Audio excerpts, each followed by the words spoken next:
Hi, friends. Jana Spicka here with Greater Things.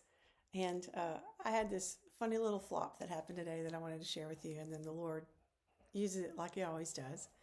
So I love to watch cooking videos and reels and shorts and stuff on anything I can get my hands on. And then I save them as if I'm going to go back through and make all of them. But anyway, that's another story.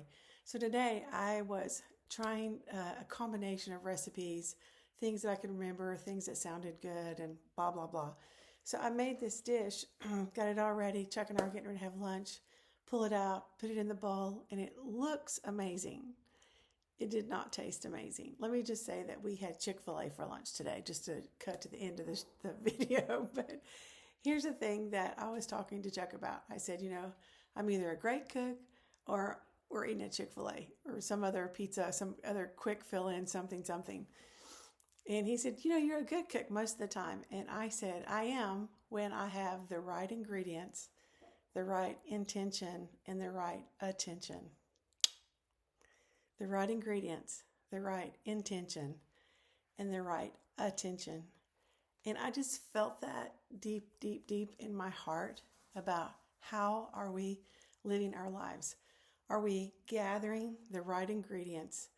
I'm not even going to talk about the recipe because the Lord's constantly revealing His recipe to us about how to cook up a beautiful life with Him, right?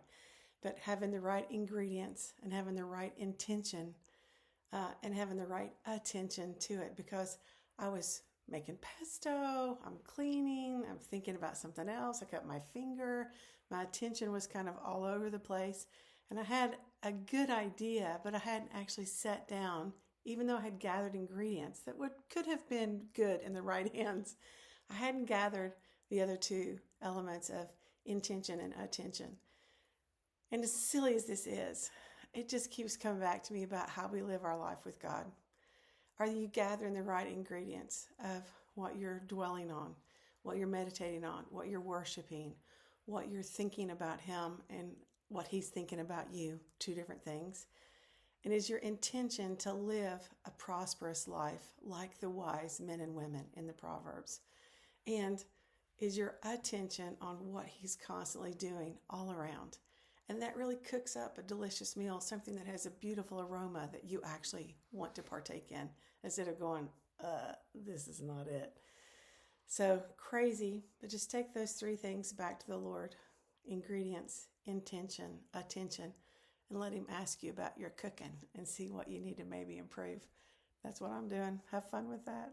Have a great day.